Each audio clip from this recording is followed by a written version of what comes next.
वक्त और अपने जब दोनों एक साथ चोट पहुंचाए तो इंसान बाहर से नहीं, अंदर से भी टूट जाता है। आज की जो कहानी मैं आपको सुनाने जा रहा हूँ, इस कहानी से हमें ये सीखने को मिलने वाला है कि किस तरह से हम लोगों से धोखा खाने से बच सकते हैं। ऐसी कौन सी चीज़ें हैं, ऐसी कौन सी बातें हैं जिसे हमें हमेशा ध्यान में रखना चाहिए ताकि हम अपने आने वाले समय में अपने ही लोगों से धोखा खाने से बच सके। नमस्कार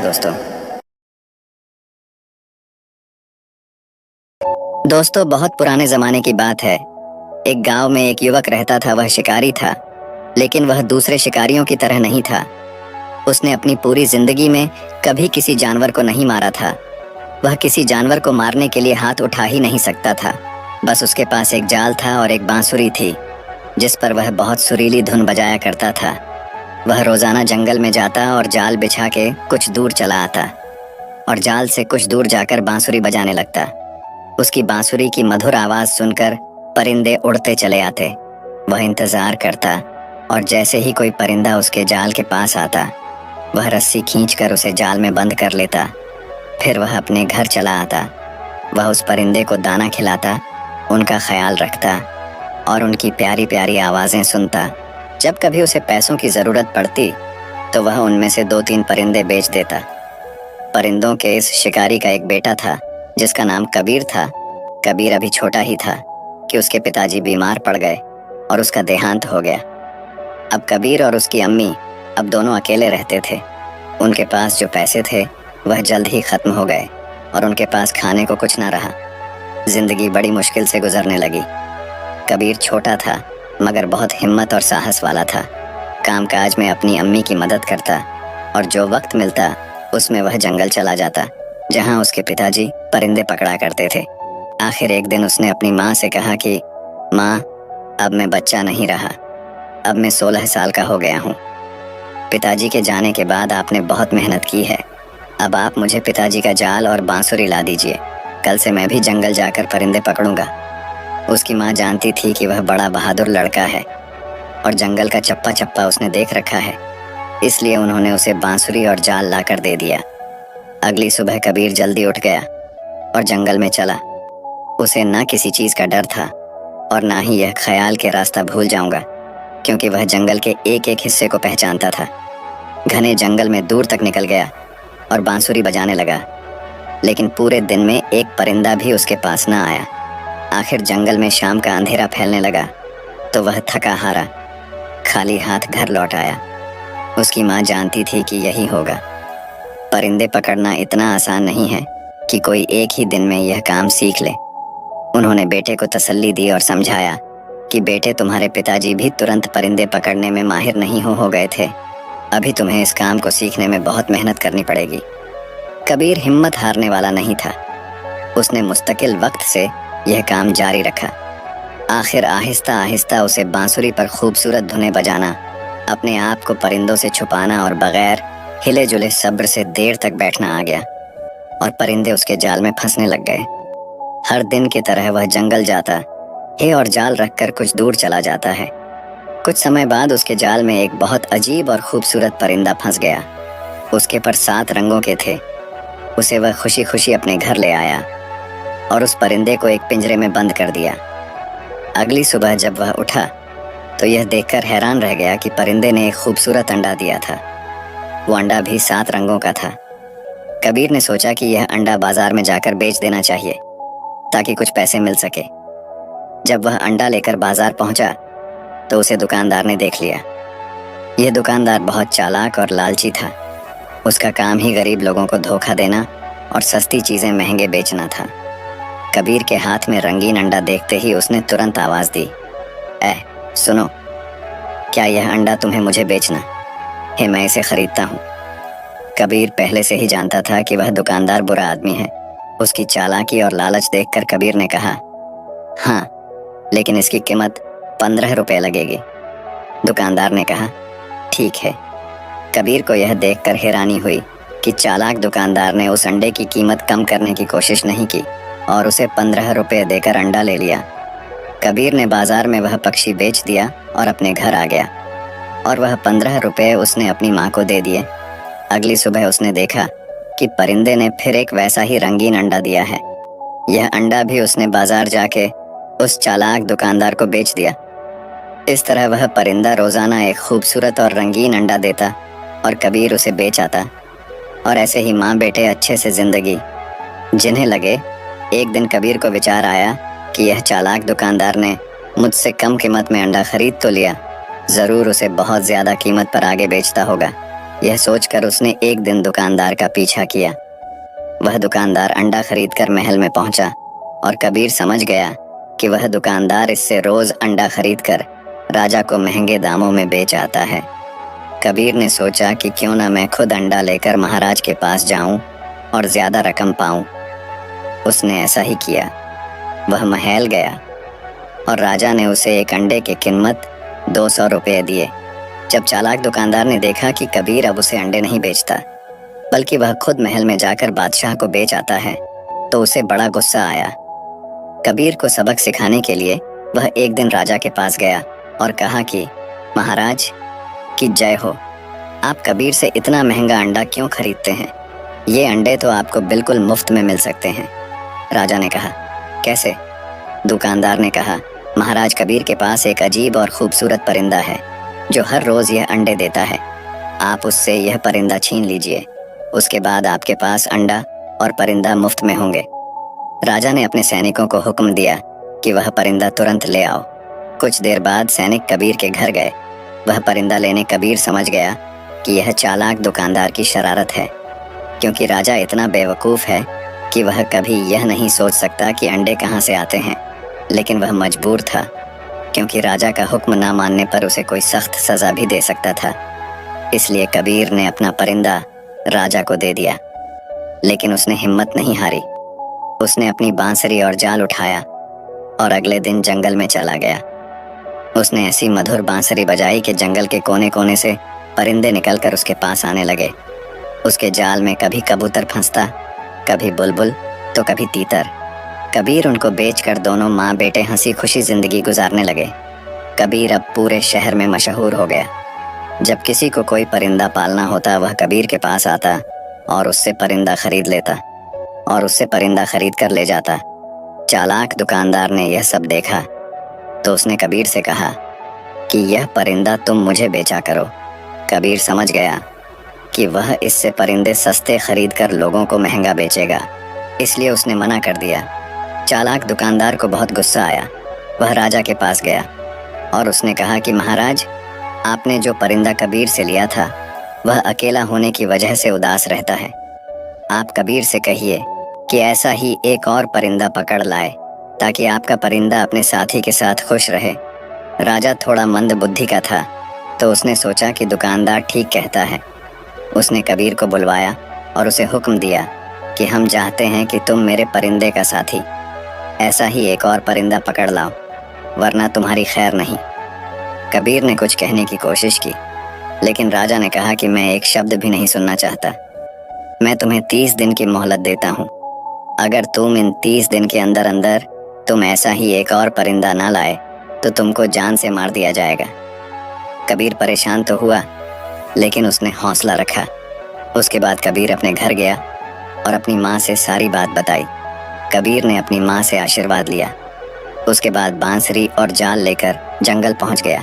उसने दिन रात एक कर दिया ऐसा अजीब और गरीब परिंदा ढूंढने के लिए। उसे वह परिंदा कहाँ से मिलता? काफ़ी मेहनत करने के बाद उसकी मेहनत रंग लाई और आखिर उसके जाल में वैसा ही एक और परिंदा फंस गया। कबीर ने तुरंत परिंदा पकड़ लिया और उसे ले जाकर राजा को दे दिया। राजा ने परिंदा तो ले लिया, लेकिन उसने कबीर को एक पैसा भी न दिया। कबीर समझ गया कि राजा भी दुकानदार की तरह है। फर्क यह है कि वह चालाक है और यह बेवकूफ़ है। राजा तो परिंदा लेकर खुश हो गया, लेकिन चालाक दुकानदार को बड़ा गुस्सा आया। वह जानता था कि कबीर बहुत बहादुर और मेहनती लड़का है। वह ज़रूर एक ना एक दिन उसे बदला लेगा। उसका ख्याल था कि कबीर दूसरा परिंदा नहीं ला सकेगा और राजा इसे मरवा देगा। लेकिन उसे अब कबीर से डर लगने लगा कि कहीं वह उसको किसी मुसीबत में ना डाल दे। इसलिए उस दुकानदार ने उसने कबीर को फंसाने की एक और तरकीब सोची।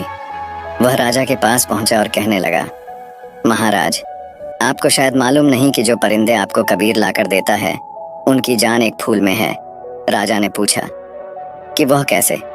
दुकानदार ने कहा कि मैंने बड़े बूढ़ों से सुना है कि यह परिंदे साल में एक बार समन का फूल जरूर सूंघते हैं।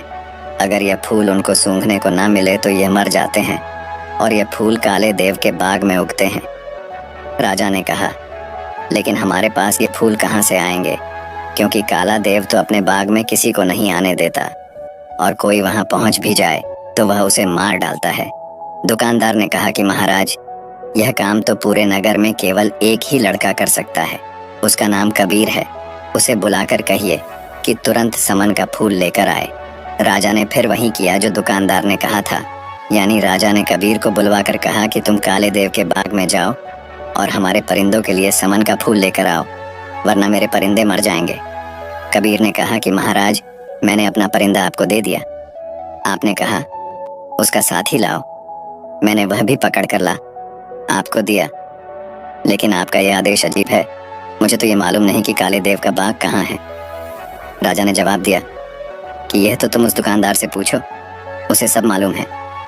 कबीर ने कहा कि महाराज, अगर दुकानदार इतना ही होशियार है और उसे सब मालूम है तो उससे कहिए कि खुद समन का फूल लेकर आए। राजा ने कहा कि नहीं, दुकानदार कहता है कि सिर्फ तुम ही यह काम कर सकते हो, और अगर मेरे परिंदे मर गए तो मैं तुम्हें और तुम्हारी माँ को मरवा दूंगा। कबीर समझ गया कि इस बेवकूफ राजा को कुछ कहना दीवार से सर फोड़ने के बराबर है और यह सारी शरारत दुकानदार की ही है, इसलिए वह चुपचाप घर वापस आ गया। उसने दिमाग लड़ाना शुरू किया कि क्या किया जाए। उस शहर में एक बूढ़ा आदमी रहता था। वह बहुत अक्लमंद इंसान था। कबीर उसके पास गया और उससे सब कहानी कह सुनाई और पूछा कि क्या यह सच है कि समन नाम का कोई ऐसा फूल है जो काले देव के बाग में उगता है और उसे सूंघे बिना वह परिंदे जिंदा नहीं रह सकते? बूढ़े आदमी ने कहा कि हाँ, यह सच है। ये परिंदे साल में एक दिन जरूर ये फूल सूखते हैं। यहाँ तक कि अगर कहीं दूर पहाड़ियों के इलाके में चले जाएं तो भी बाहर के मौसम में इस फूल के पास ये जरूर जाते हैं। इसीलिए काला देव अपने बाग में यह फूल जरूर उगाता है। इस तरह ये अजीब परिंदे हर वक्त उसके बाग में रहते हैं।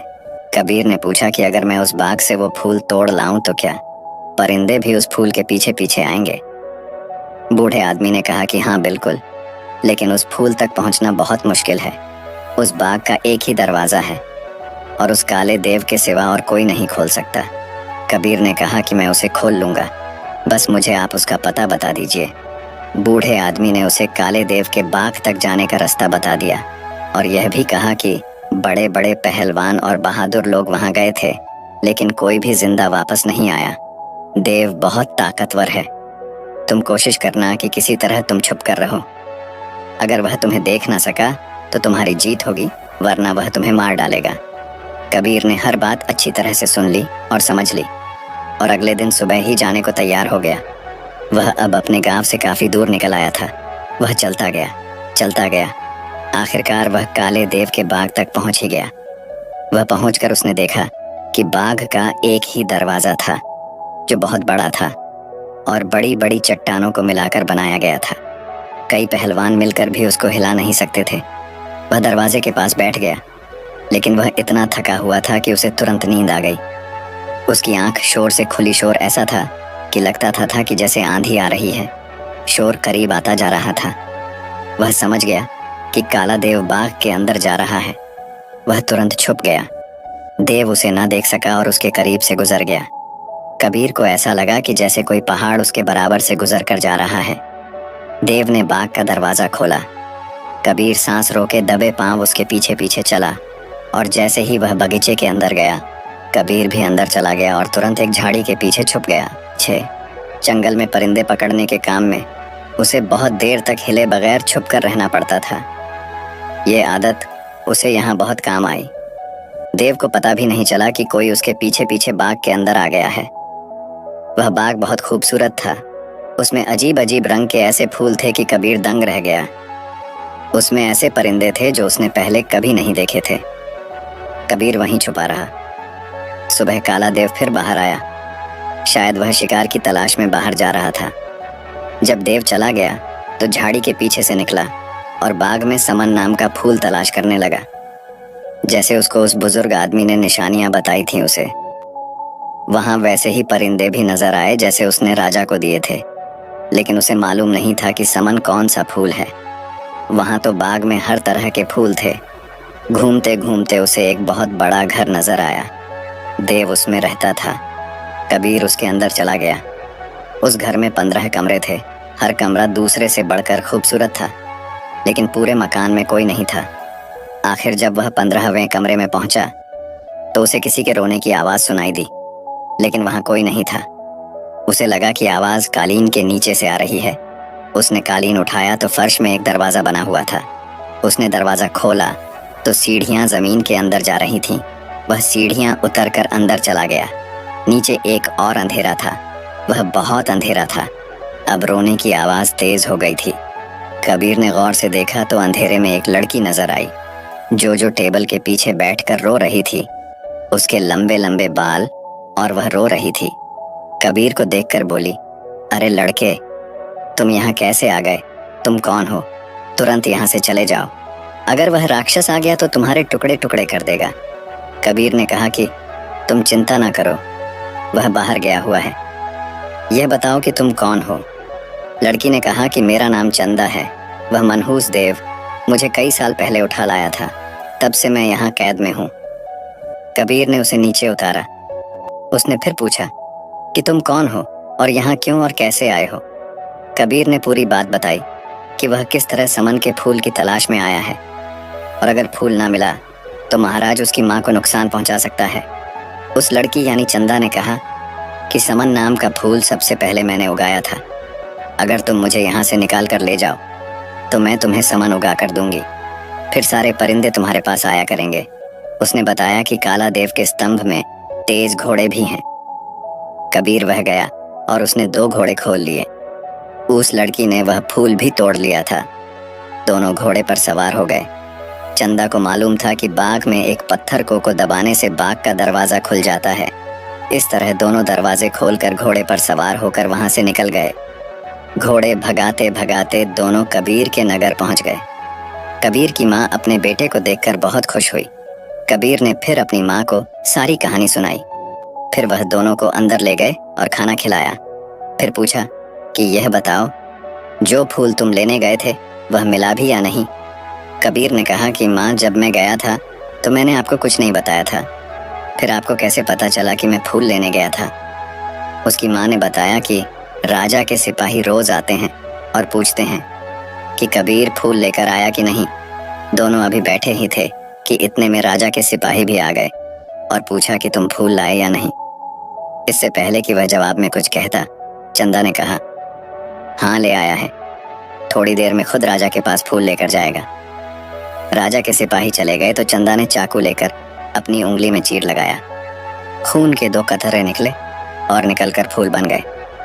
चंदा ने कहा कि देव को मालूम था कि मैं इस तरह समन के फूल बना सकती हूँ, इसलिए वह मुझे कैद रखता था। अब यह फूल राजा के पास ले जाओ। जब वह फूल लेकर राजा के पास पहुंचा तो परिंदे उदास थे। उन्होंने चहचहाना बंद कर दिया था। फूल देखते ही परिंदों में जैसे जान पड़ गई। वो फिर से बोलने लगे। राजा खुश हो गया, लेकिन चालाक दुकानदार यह देखकर जल गया कि कबीर फिर कामयाब हो गया। दोस्तों, सच कहते हैं कि जिसके हौसले बुलंद हो उसे कामयाबी जरूर मिलती है। दोस्तों, आपने आज के इस वीडियो से क्या सीखा वह मुझे आप कमेंट में बता सकते हैं।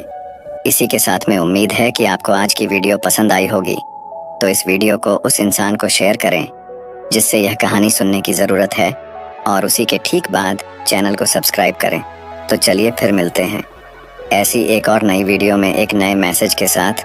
तब तक के लिए अपना ख्याल रखें। धन्यवाद और नमो बुद्धाय।